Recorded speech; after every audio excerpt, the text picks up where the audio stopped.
পটুয়াখালীতে ঘুরতে গেলে কোথায় কোথায় ঘুরতে যাবেন চলেন এক নজরে দেখে আসি। শুরুতেই আপনি দেখতে পারবেন দৃষ্টিনন্দন পায়রা সেতু। মূলত পায়রা নদীর উপরে এই সেতুটির অবস্থান বা নির্মাণ করা হয়েছে বিধায় এই সেতুর নামকরণ করা হয়েছে পায়রা সেতু। স্থানীয় লোকেরা এই সেতুকে লেবুখালীর ব্রিজ বা লেবুখালী সেতু হিসাবে চিনে থাকে। সুন্দর দৃষ্টিনন্দন এই ব্রিজটি দেখার জন্য বিকেল থেকে রাত পর্যন্ত এখানে প্রচুর পরিমাণ মানুষের সমাগম ঘটে। আপনি যদি পটুয়াখালী ঘুরতে আসেন অবশ্যই এই ব্রিজটির সৌন্দর্য দেখে যাবেন। ব্রিজটি থেকে খুব কাছেই রয়েছে পটুয়াখালী বিজ্ঞান ও প্রযুক্তি বিশ্ববিদ্যালয়। মূলত এটি ছিল পটুয়াখালী কলেজ, পরবর্তীতে এটিকে 2002 সালে পটুয়াখালী বিজ্ঞান ও প্রযুক্তি বিশ্ববিদ্যালয়ে রূপান্তরিত করা হয়। পটুয়াখালী আসলে দৃষ্টিনন্দন এই বিশ্ববিদ্যালয়টি অবশ্যই ঘুরে যাবেন, আপনার ভীষণ ভালো লাগবে। আর পটুয়াখালীর সব থেকে জনপ্রিয় স্থানের মধ্যে অন্যতম স্থান হচ্ছে সেলফি রোড বা কাশ্মীর রোড।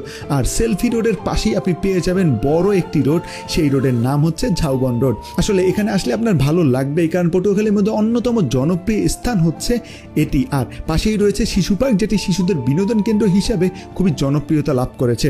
প্রতিদিন বিকাল থেকে রাত পর্যন্ত এখানে অনেক মানুষের সমাগম ঘটে। আর পটুয়াখালীবাসীর গর্ব করার মতো জায়গা হচ্ছে পায়রা তাপ এবং বিদ্যুৎ কেন্দ্র। বাহির থেকে দেখতে এটি ভীষণ পরিমাণ সুন্দর লাগে, যেটি দেখলে আপনার ভীষণ ভালো লাগবে। এটি বাংলাদেশের অন্যতম অপরিহার্য একটি বিদ্যুৎ কেন্দ্র, যেখান থেকে প্রতিদিন 1000 থেকে 1200 মেগাওয়াট বিদ্যুৎ উৎপন্ন করা হয়। সময় পেলে অবশ্যই ঘুরে আসবেন এই পায়রা তাপ ও বিদ্যুৎ কেন্দ্র থেকে। পটুয়াখালী জেলার ধুমকি উপজেলার শ্রীরামপুর গ্রামে পেয়ে যাবেন শ্রীরামপুর জমিদার বাড়ি। এই জমিদার বাড়ির জমিদার অনেক প্রভাবশালী ছিল, কারণ 56টা মৌজার জমিদারি তার দখলে ছিল। মুর্শিদ কুলি খায়ের শাসনামল থেকে এই জমিদারিত্ব শুরু হয়, যা এখন একেবারে একটি ভূতুরে বাড়িতে পরিণত হয়েছে। আপনি অবশ্যই যদি পটুয়াখালীতে ঘুরতে আসেন ঘুরে যাবেন এই শ্রীরামপুর জমিদার বাড়ি থেকে। আর পটুয়াখালীর মির্জাপুর উপজেলায় পেয়ে যাবেন ঐতিহাসিক শাহী মসজিদ, যেটি বরিশাল বিভাগের প্রথম ইটের ভবন দিয়ে নির্মাণ করা হয়েছে। এই মসজিদটি 1465 খ্রিস্টাব্দে নির্মাণ করা হয়েছিল। খান ওজিয়াল খান নামে একজন ব্যক্তি এই মসজিদটি নির্মাণ করেন। তাই আপনি যদি পটুয়াখালী ঘুরতে আসেন অবশ্যই ঘুরে যাবেন এই ঐতিহ্যবাহী মসজিদ থেকে। পটুয়াখালী সৌন্দর্যের কথা বললে সবার প্রথম যে কথাটি মাথায় আসে সেটি হচ্ছে সাগরকন্যা কুয়াকাটার কথা।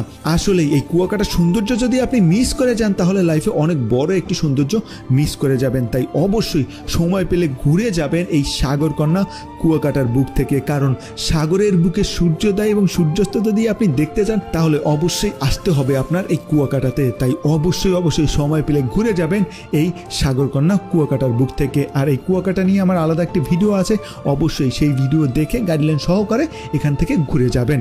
তো আজকের মতো এ পর্যন্তই, দেখা হচ্ছে নতুন জেলার ভিডিও নিয়ে। সেই পর্যন্ত ভালো থাকবেন, সুস্থ থাকবেন, আল্লাহ হাফেজ।